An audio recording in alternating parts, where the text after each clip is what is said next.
A word of warning, this podcast explores graphic and disturbing stories and includes some strong language. It therefore may not be suitable for our young listeners or other folks who may find it disturbing. Hello and welcome to a special edition of True Crime Dailies, the podcast. I'm your host, Ana Garcia. Everyone in the world of true crime has a story to tell about a case that they worked or that they lived through. Some are high profile, some you have never heard of, but they are all fascinating. Today's case is so unbelievable that Netflix has made it into a movie. It's about what could be America's most prolific and notorious serial killers, a man who confessed to killing up to 40 people, but the real number could be in the hundreds. We are talking about Charles Cullen, the nurse who killed 29 patients in 10 hospitals in New Jersey and Pennsylvania. He was ultimately stopped by another nurse, a good nurse named Amy Loughren, who is with us here today. The new Netflix movie is about how Amy stopped this madman. And of course, it's called The Good Nurse, and it stars Jessica Chastain as Amy and Eddie Redmayne as the killer. Amy, thank you so much for joining us. Thank you. I have been so excited about having you on the podcast to discuss this incredible case and your role in helping to catch this madman. And, you know, the movie is also great. I saw the movie, but as we all know, there are, liberties that are taken with the story a little bit. Amy, where do I begin with you? How are you doing? Let me start with that. How are you doing after all this? I'm doing fantastic. I've had 20 years to at least get myself ready. And Christy Wilson Cairns, who wrote the screenplay, we've been working together. I think it's about 9 years now. So I've had a minute to kind of prepare myself for questions, and yet there's still no preparation that can make you truly ready. Oh, absolutely. Because what you witnessed, what you uncovered, and what you helped to stop, the magnitude of it, it goes against the grain of everything that you as a nurse, as anyone in the medical profession, I mean, it is to do no harm. And this was the intentional killing of patients in the hospital by a nurse. Yeah. And I also wanted to be involved because I know that he does not represent who we are. He is one horribly, horribly mentally ill person who made it into our profession. And because of the hospitals and because they were so concerned about money, he was passed on to the next hospital. It's unbelievable. Yeah. He had been fired from his previous jobs, several of them, and one hospital doesn't warn the other hospital. They just get rid of the liability, get rid of the bad nurse, get rid of the liability. Somebody else's problem. I've covered cases like that even out of Texas, where you had a doctor who was performing surgery, but he was drunk and on cocaine, and he was botching these surgeries, and he went from hospital to hospital because the hospitals wouldn't say anything. And even though I think some things have changed and laws in Pennsylvania and New Jersey changed because of this case, I don't think it has improved enough, the changes. I believe once we started capitalizing on people's suffering, that's when we lost the soul of the patient. When I started out in nursing back in the early 80s, it was always the nurses that made their way up through, and at least there were nurses that were making decisions for the hospital. Now the people that are making decisions are They have business degrees, they're CFOs, they're CEOs.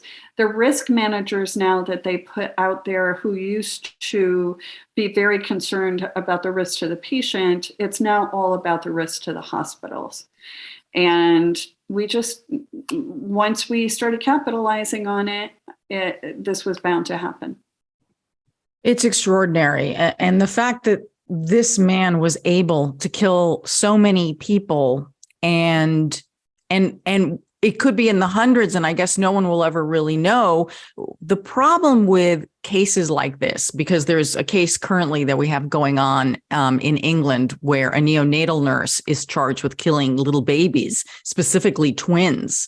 These are little babies who, need a little extra attention, would otherwise have survived, but she was injecting them with insulin. At least that's what she's charged with. So it's not like this doesn't happen anymore. Yeah. And what I want to discuss is how hard these crimes, and we're going to get into all of it, but how hard these crimes are to detect, because it's not unusual for someone to die in a hospital, especially if they're ill.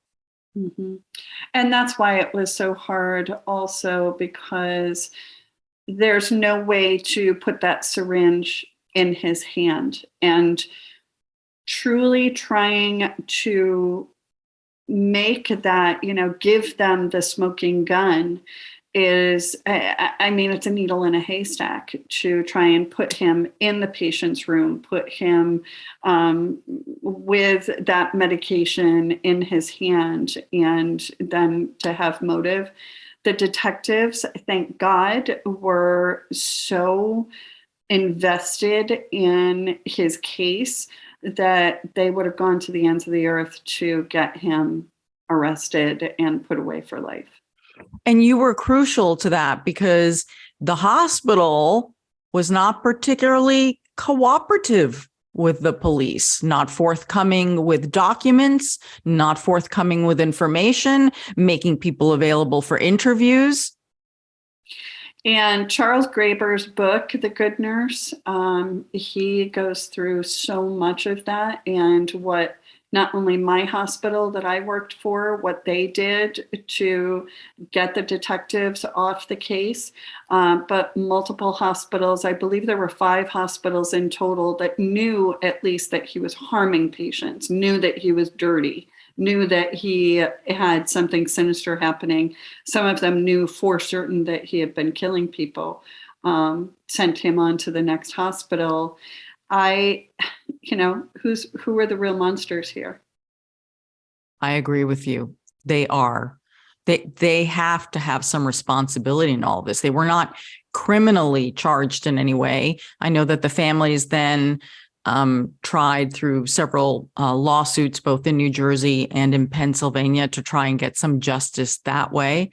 And I think those kinds of lawsuits can have a chilling effect on corporations, but we're talking about corporations that are in the business of making you well when you don't feel well, right? Taking care of you. But as this case clearly shows, and in other cases that we've reported, they have, not always done the right thing, which is heartbreaking, which is really, really heartbreaking. Okay, let's get into this case, and let's set the scene as to where you were in your life and how Charlie came into your life. You were a nurse, and you were having a lot of medical problems. You had a heart condition at the time, a mom.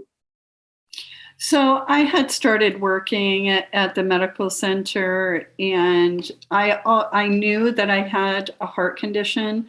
But the year before I met Charles Cullen, I was diagnosed with a cardiomyopathy, and I was then given a pacemaker. They thought that the pacemaker would at least help it along a little bit so that it wasn't as bad, but it really didn't work. So I was working only weekends, and I was a travel nurse. So I was traveling from upstate New York down to New Jersey and staying in the hospital overnight and working night shifts and sleeping in the hospital during the day. I would go down on Friday, and then I would leave Monday morning. My daughters would go with their dads, and I would drop them off on Fridays, pick them up on Monday. So I was only there on the weekends. So the girls thought that I was a stay-at-home mom. So Charlie is very important here, because when he arrives at the hospital, you're already working as a nurse. And if the narrative of the movie is accurate, you two become friends, and as a nurse, he does try to assist you through some difficult episodes that you're having with your condition.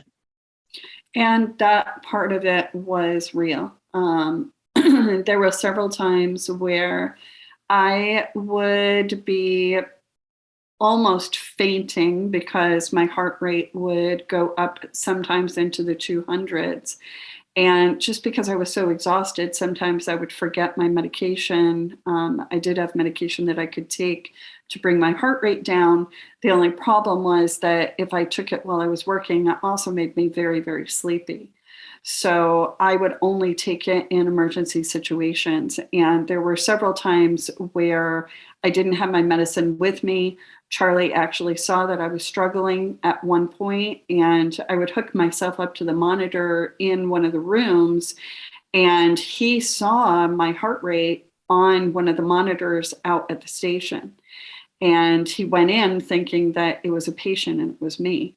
So he helped me. I did not have my medication, and he brought me some Cardizem, which is what I was taking at the time. That particular incident, I was in atrial fib, probably SVT as well, but I was in atrial fib. So he gave me a medication to slow that down and helps me with my patients. So the fact that he could show such kindness and respect for you as a person and as a patient, right? You needed some care. Was this the heart of and the beginning of the relationship between the two of you, your friendship? So the beginning of our friendship was more about trusting each other medically. So of course he laughed at all my jokes. So of course we were good friends. And he was very funny. And also we both had two girls. So we talked about our daughters. And he was brilliant. And I am very, very drawn to people who are just very smart. I love learning from other people. And he really had such a deep knowledge of medications. We know why now. And I loved working with him because he also had so much confidence when we were in codes together. So when we were doing CPR and using our cardiac protocols to save people, he was always very calm, very much like me. So we really matched each other. So, Amy, at what point, now we want to make clear for those of you who are maybe going to see the movie that the patients, the victims in the movie are not accurate. They are fictionalized. The writers said that they wanted to respect the actual victims and their families in this, but he did do these things. So when is it when you either suspected or you realized that it could be Charlie who is killing the patients? So in the movie, they changed the chronology for the sake of putting this very, very complicated story into 2 hours. In actuality, I did not know that he was murdering anyone until after he was fired. In the movie, it shows that we were still working together. But as it's outlined in Charles Graeber's book, I didn't know. And I was actually pretty pissed off when the detectives wanted to come and talk to me or when they wanted to interview me. And I actually wanted to protect Charlie. So when he was fired, because obviously we want to be accurate here for all our listeners and viewers, when he was fired, presumably then the hospital knew or suspected him? So my understanding is the hospital knew they had a murderer, and the hospital already knew who it was. After they found out who it was, I believe 5 more murders happened after they realized that he was the person that was murdering. And as it's outlined in the book, they actually gave the detectives a wrong name to throw them off the trail. That's awful. Yeah, it's awful. That's Yes, it's horrible. awful. It is absolutely horrible. Yes. Because that made it possible for him to continue and move on and get another job after the job at which he worked out Yeah. with you, correct? Yes. And also, they were pressuring me to never speak to the detectives without someone from the hospital with me.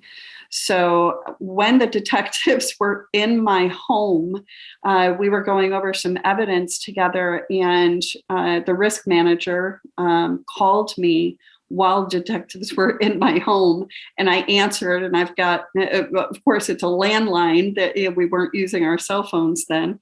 And I have one detective on one side of me and one detective on the other, and we're all hunched down listening on the phone. And she is telling me not to speak to them unless she is with me or a representative.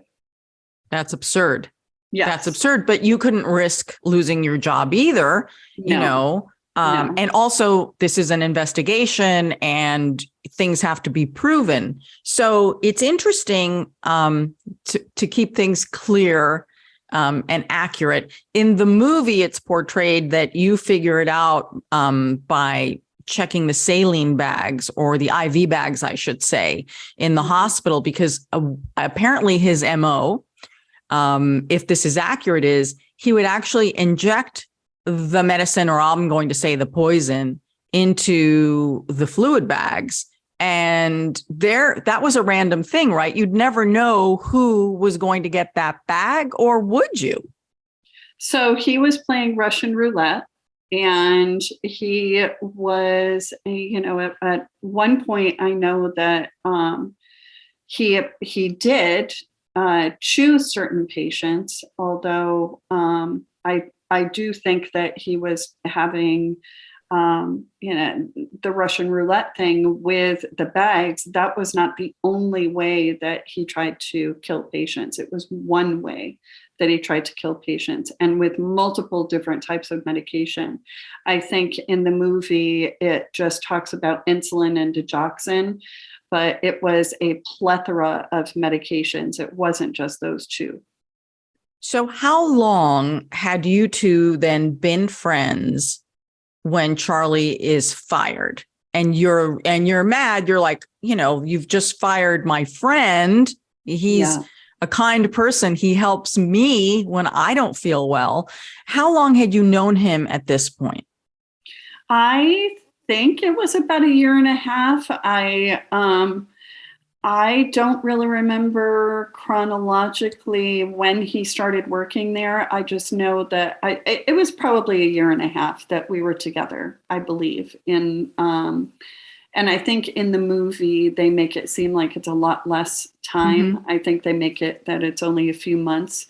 But it was a fairly significant amount of time that we were working together, that we trusted each other, and we were, best of friends. When is the moment that you realized that he could be the killer?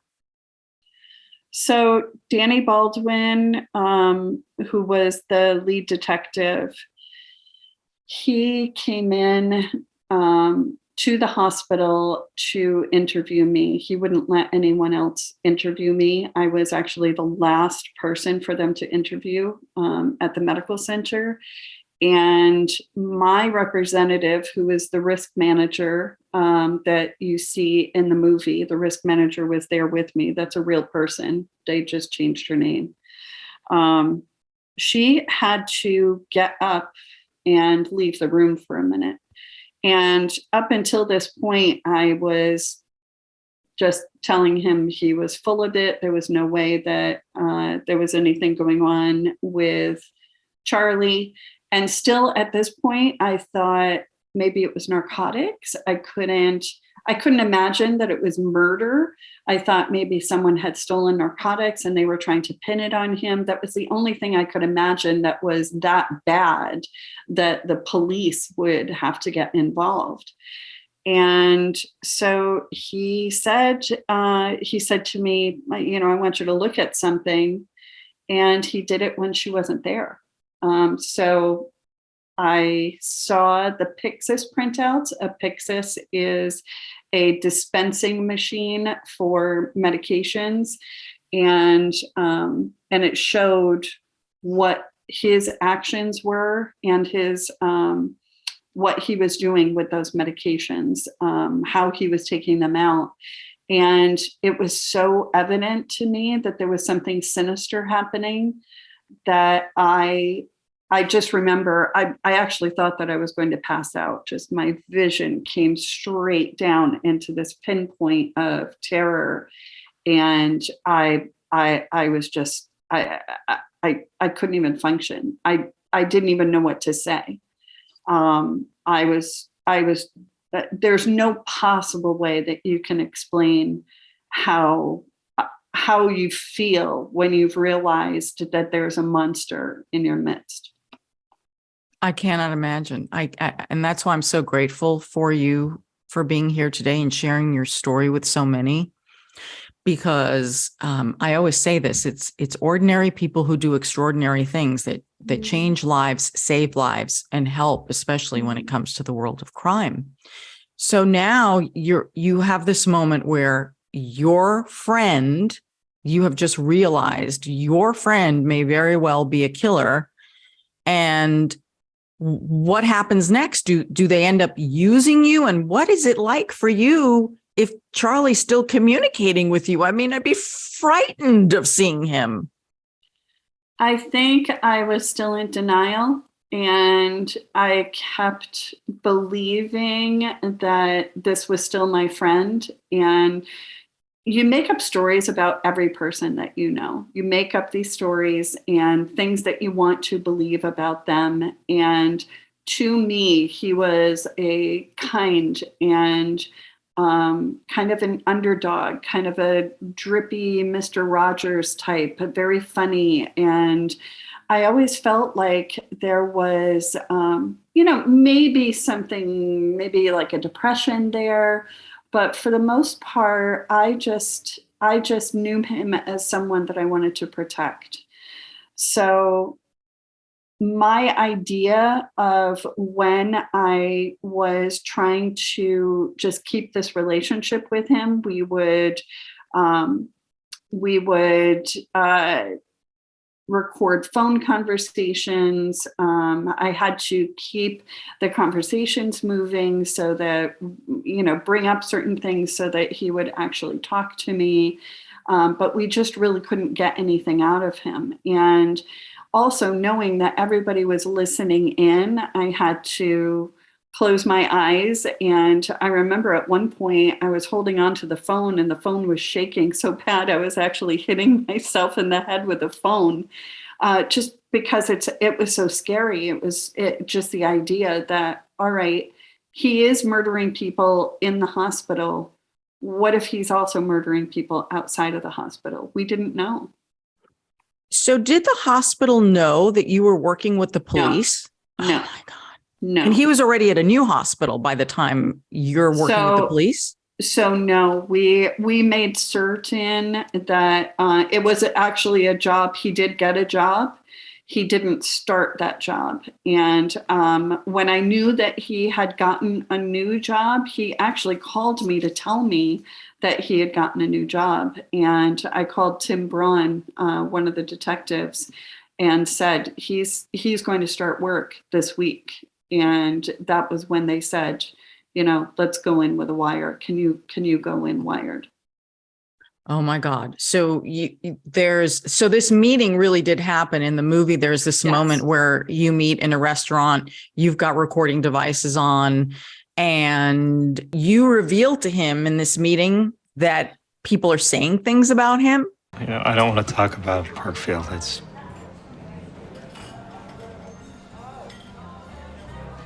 Why not?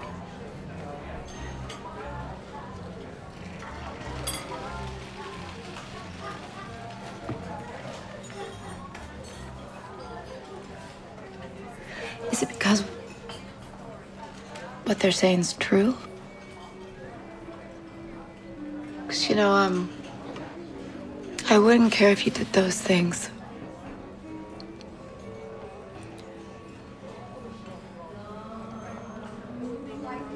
mean, I could understand. You could explain.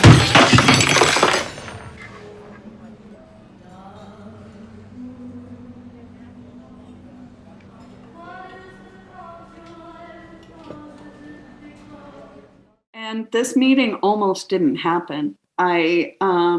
I went to get the wire put on, and it was this warehouse type place. It was this really secret warehouse, and I had to be driven by these detectives to go to this warehouse to get all wired up. And the tech who was wiring me up, saw that I had a new scar on my chest. And he said, "What's that?" And I said, "Well, it's a pacemaker. It's a new pacemaker." And he's like, "I don't think that we should be putting a wire on you." And I said, "No, we're doing this." And Tim and Danny, the lead detective, they were like, "Nope, we're not doing this. We're done. No, we're not sending you in like this." They didn't know that I had any heart condition. And I said, "I'm going in. We've made it this far." And I said, "I'm a cardiac nurse. Like, it's fine." I really didn't know whether it was fine or not, but I knew I had to go in. So, yeah. So I went to the restaurant, and Charlie brought with him multiple newspapers with him, because he was proud that someone was writing about him in these newspapers. What were they writing about him? So by that time, they were writing that he had been let go from multiple hospitals. And while we were in that conversation, he told me that multiple hospitals had suspected him of harming patients. So he told me that. And that was really the segue into me eventually saying to him,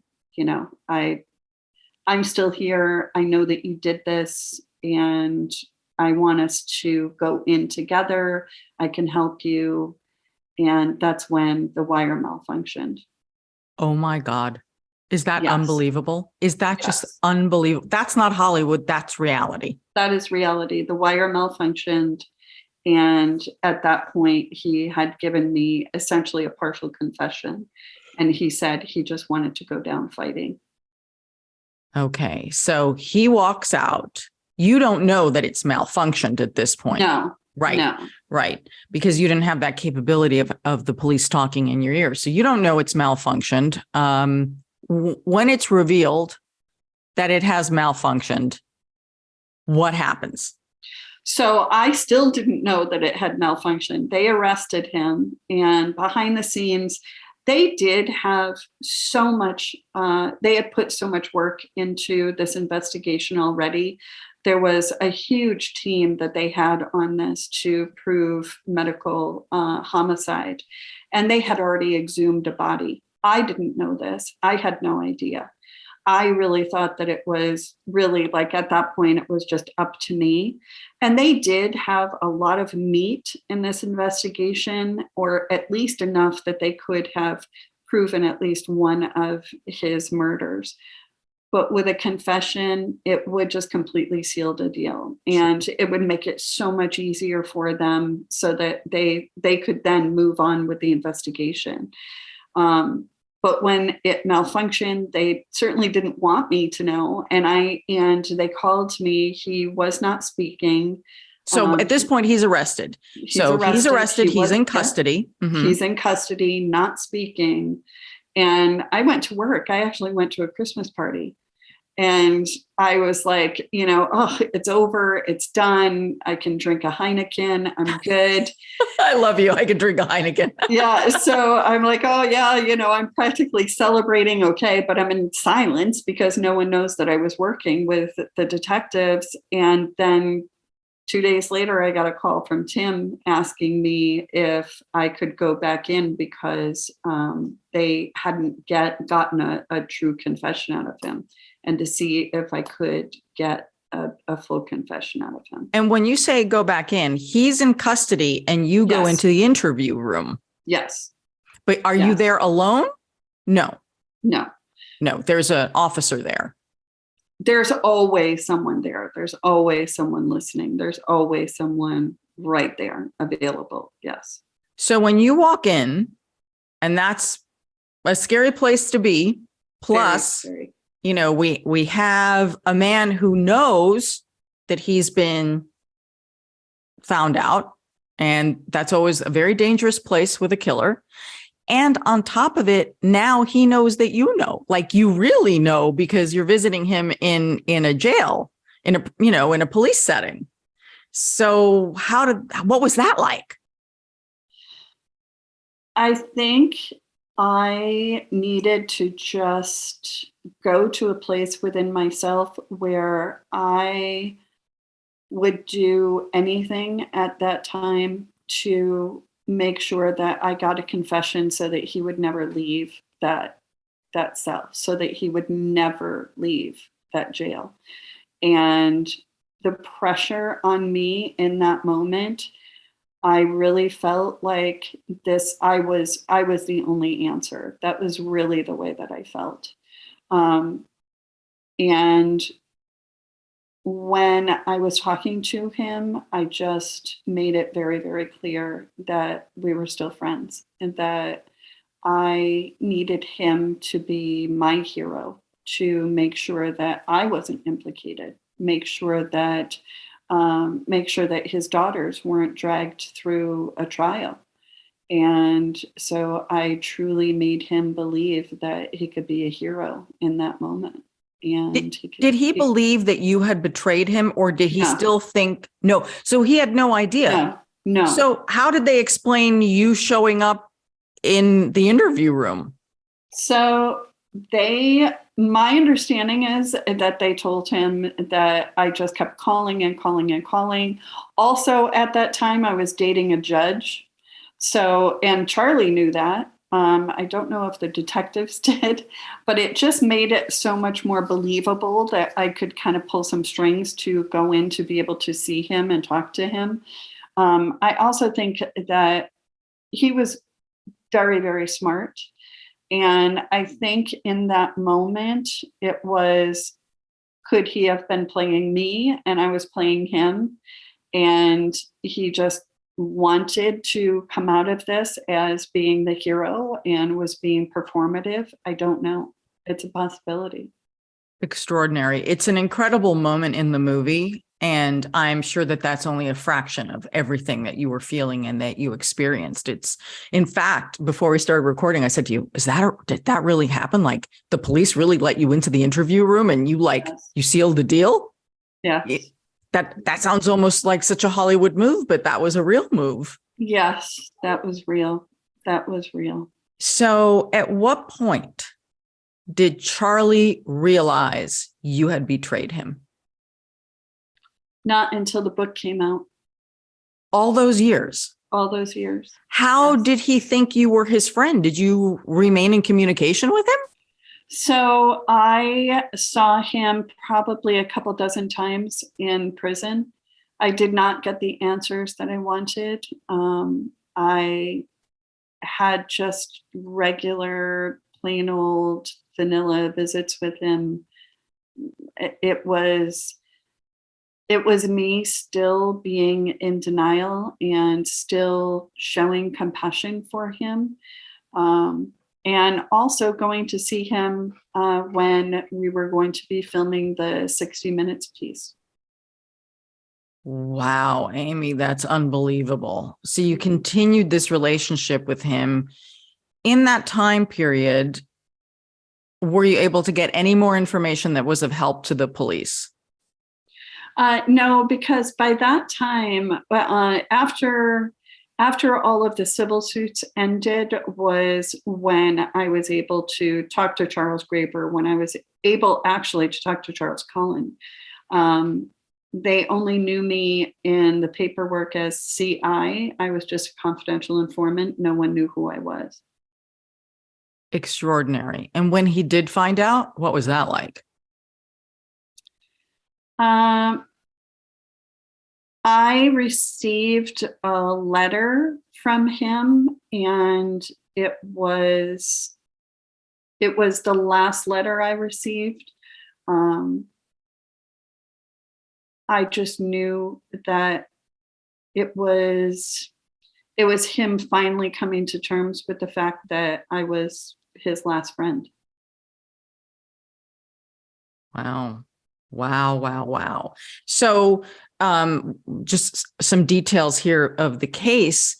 The amazing thing is that he started his killing spree, we believe, about 2 years after he graduated from nursing school. And he was a nurse for about 16 years. That's why the span of time and his access to so many patients is what's so frightening about what he may have done that we don't know or cannot and cannot prove.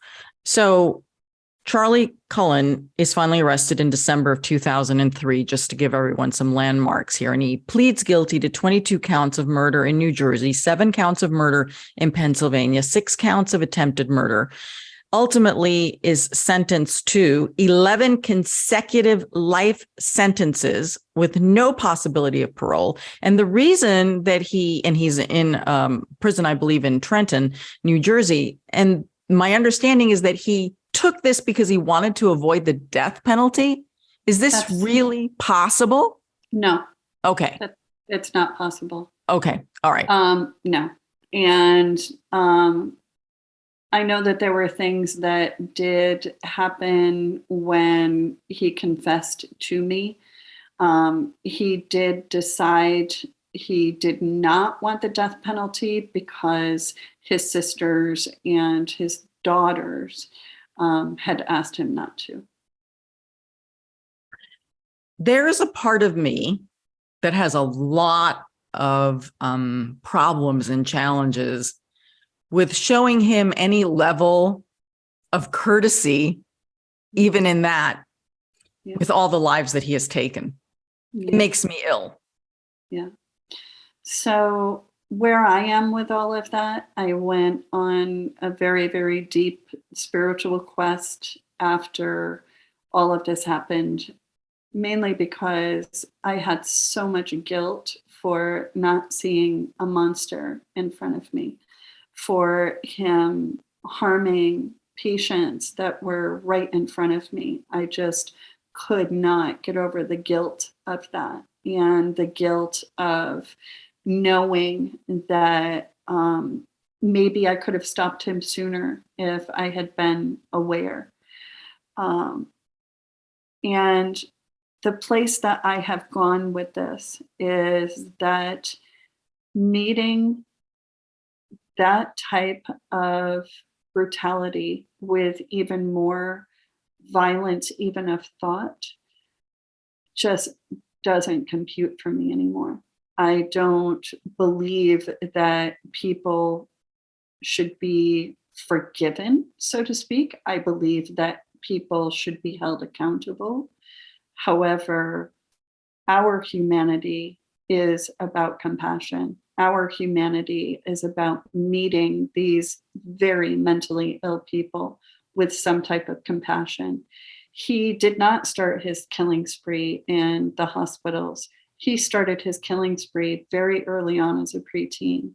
He attempted suicide as a preteen. He tried to kill one of his sister's boyfriends as a preteen outside of a hospital. So he was very, very damaged at a very, very young age.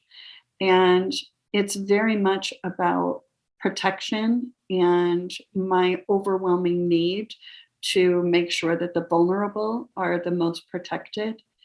I was not able to protect my patients from him, but what I could do is at least protect my own compassion and my own love for someone with such severe mental illness. I wish someone had protected me when I was a child, and I had an option to either meet him with anger or meet him from a place of compassion. And he confessed to me because I was able to show that place of compassion for him, and that he felt like someone actually did care enough about him that he could then reveal something so deep and so horrific all of us have loved someone with mental illness, all of us, whether it's a parent, whether it's a brother, a sister, a friend.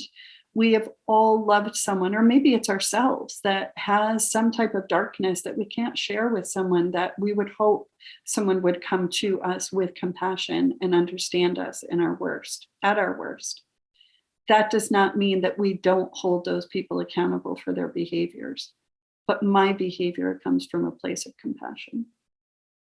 I think, the challenge is, and people always ask me, like, why do I love the work that I do? Because it's very dark. And I always say, because the people I meet and the people I interview, whether they are survivors, families of survivors, however they're connected, always teach me about compassion, forgiveness, moving forward, because we all struggle within our lives with grief and loss, injustice.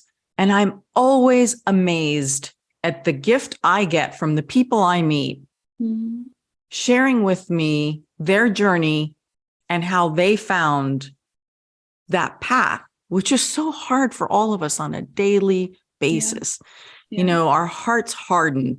And I learned so much. And clearly you've gone through a very, very deep process. I think where I am certainly not nearly as evolved as you is, I can have the understanding and the compassion for mental illness. But when that moves into the area of serial killing, and I realize serial killers are a whole other, they're not the kind of murderers that we usually are talking about, because there is a defect. There is a true defect in them. Yes. And it's just very hard for me, to have any comprehension. Of course. And luckily you were probably born with that. And, somehow that was abused out of Charlie. If he had been born with that and that type of innocence, it was abused out of him. And, and yes, instead of, like I said, instead of meeting that with more violence, even violence of thought, I've realized that it's compassion that heals all of that. So the fact that he was brought to justice in 2 different states, which is very, very important. Justice, I always say, is an elusive thing. It means different things to different people. Yes. And these families have lost their loved ones, and there's no repair for that. I did want to talk a little bit about something that happened in one of the cases that I found so extraordinary. This is in the Lehigh Valley. And did you attend any of these court proceedings? I guess you couldn't because you were the confidential informant. I was not allowed. No.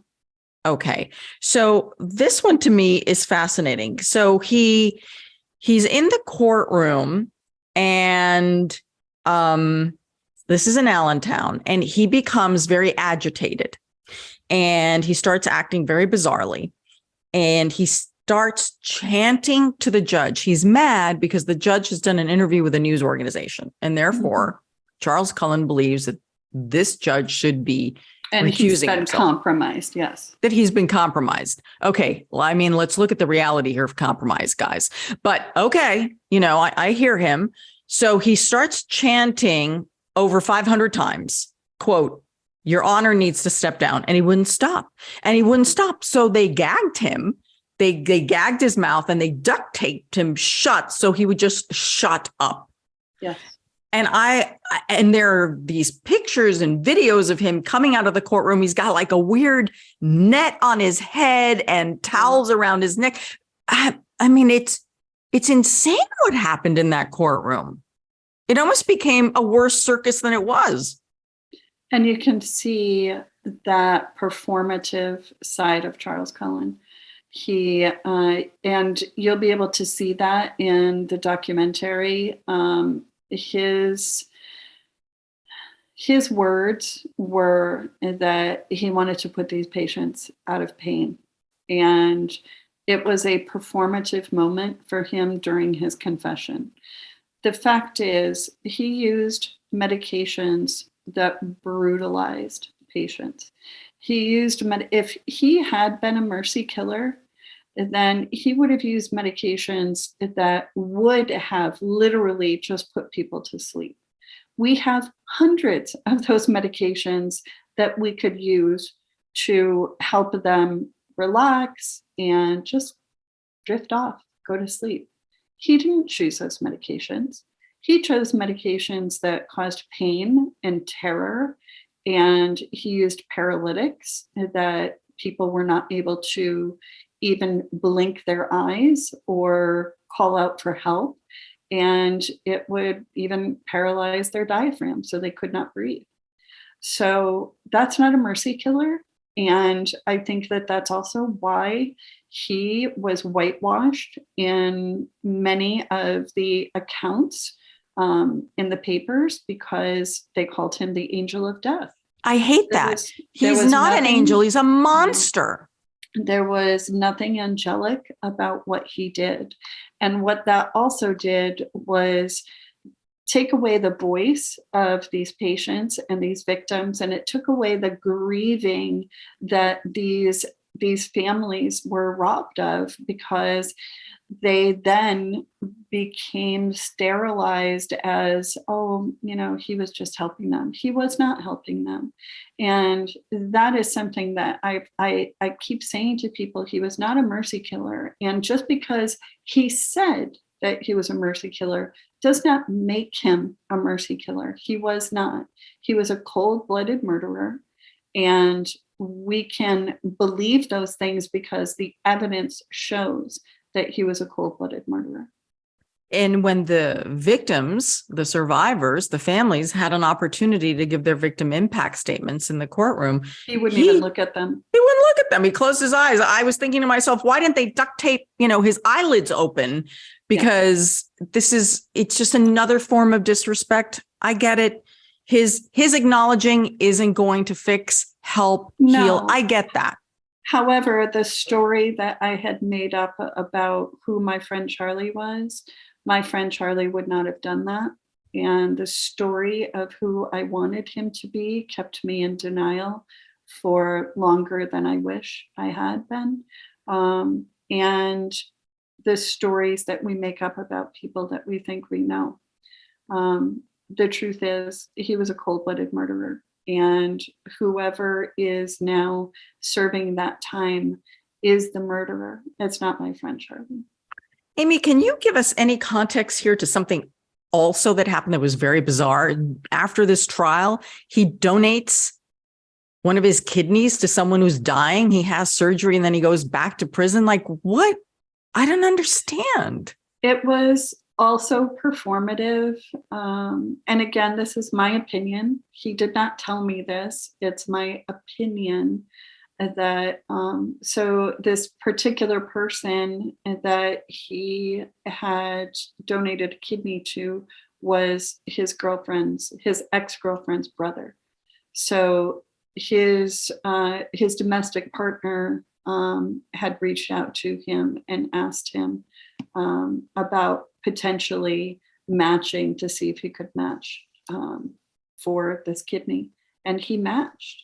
And he went up against the state of New Jersey to be given the opportunity to donate this kidney, which is how Charles Graber, the investigative reporter, ended up writing a book, because he started writing about this kidney, and he called it the tainted kidney, and visited Charles Cullen in prison. And he was under the same impression is that he was just very performative. He wants people to believe that he was a hero. Oh, my Lord. It is so complicated. It is just so very, very complicated. So I also mentioned about the lawsuits, which I think are important. I just want to say that back in 2008, the New Jersey families reached a settlement with the New Jersey hospitals, and the settlement is confidential. Then 2 years later, the Pennsylvania families actually sued him, sued Charles Cullen. And in March of 2010, the jury awarded the families $95 million. Now, he doesn't have a dime, this guy, but as part of this settlement, the jury stipulated that if he ever made one dime from his notoriety as a serial killer, that the families would get that money. And I found those two lawsuits very interesting because both have very different agendas. Yeah. I don't know anything about them. And again, I wasn't involved in any of those.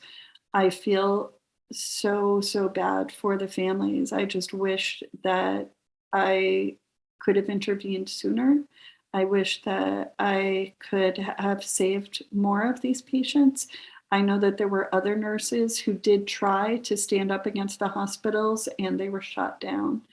And hopefully by having a voice and by giving these patients a little bit more of a voice and these victims and their families more of a voice, that we will no longer whitewash who Charles Cullen really is. And that is not a mercy killer.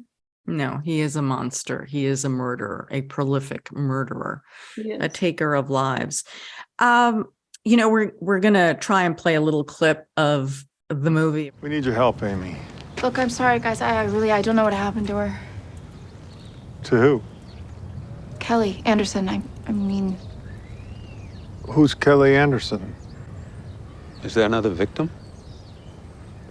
Another double medication error? Was Cullen with Kelly Anderson?